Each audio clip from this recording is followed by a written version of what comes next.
In front of me here I have the CSL Signal analyzer, and once powered on you'll be represented with the following screen. In this video I'm going to go through some of the functionalities and how to use this reader and be able to send files off this reader. So once powered on and the screen is shown, the following options are represented as follows: mobile scanning, Wi-Fi scanning, live view scanning, language options, file options, and general settings. And in this video we're only going to be focusing on the mobile scanning and reading files. So going straight forward into mobile scanning, will be represented with two more options. And those two options will be of the following: a single scan means you're going to choose a particular provider you're only interested in scanning in, and a multi-scanner, which will just scan every available network that the CSL reader can see at that present time. For us, we're going to be mainly focused on just reading all providers that are in the area. So once we open up that, we're going to be represented with four more options. As you can see, it's the various different connectivity types: 2G, 4G, 3G, and LTE. For us, we're only going to be concerned with doing 4G LTE scans. So once we've clicked on 4G LTE, you can now see we're represented with two more options. The play button will go straight forward into doing the survey, but with no meaningful name to the file. Rather, it will just give a timestamp based on the time and date the CSL reader is set to.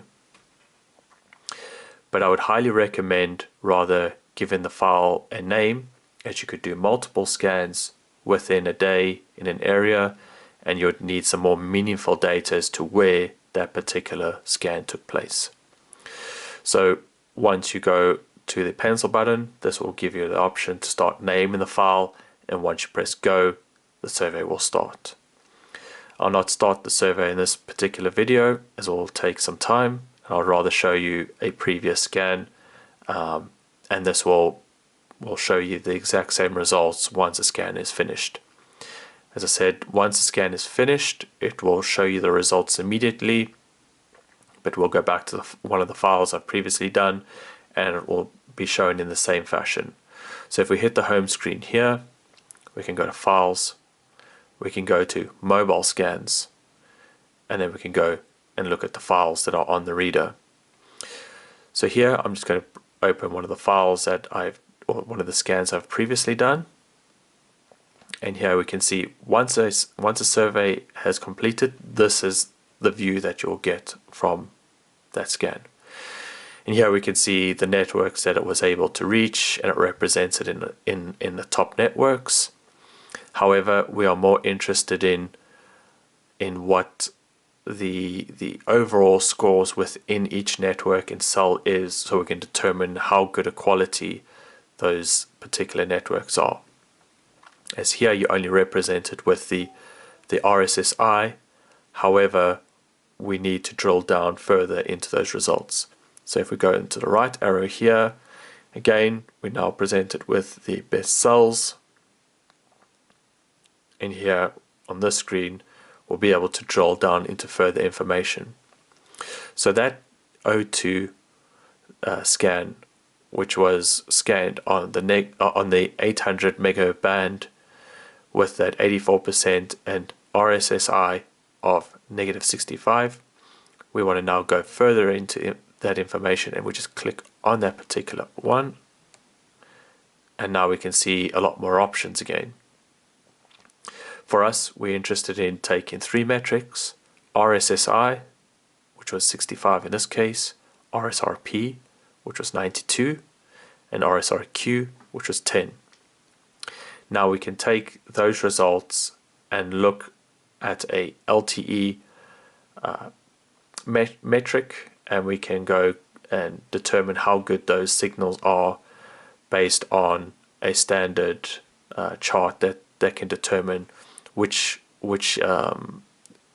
grade each of those fall into and make a judgment call on how good that particular provider is. So just to show you from previous knowledge, let's open up one of the other files. So this EE, which is negative 67 dBm, which is from an RSSI perspective, is still what we call a good signal. But let's have a look further down into what the rest of the metrics are. So as we said, RSSI 67, RSRP 98. Now that's moving towards the medium and getting closer to a poorer signal classification. And RSRQ, which is the quality, RSRP being the power, the quality at 17, that is considered poor cell edge quality. So although the RSSI might be of a good reading, the power and the quality of the signal are very low, and therefore the connection may be full of latency and jitter. As you can see, this is the importance of being able to actually read the cell properties.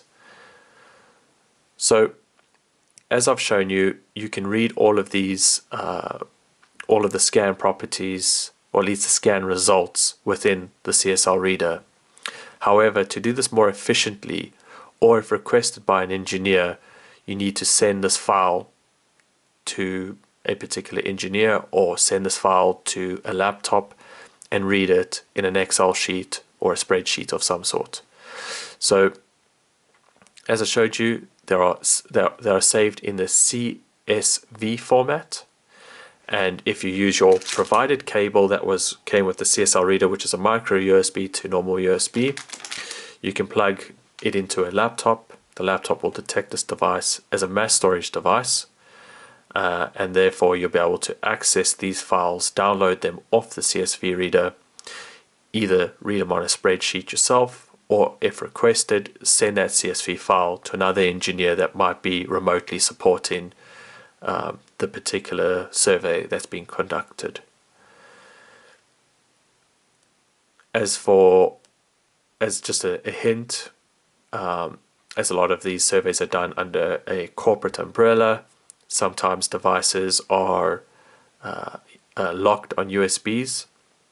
I'll suggest that an alternative device is arranged, or that the security group allows this particular signature or mass storage device to be able to connect to the laptop in order to be able to get that file and send it or read it. Yep, that is all the options we'll go through in this particular video. Thank you.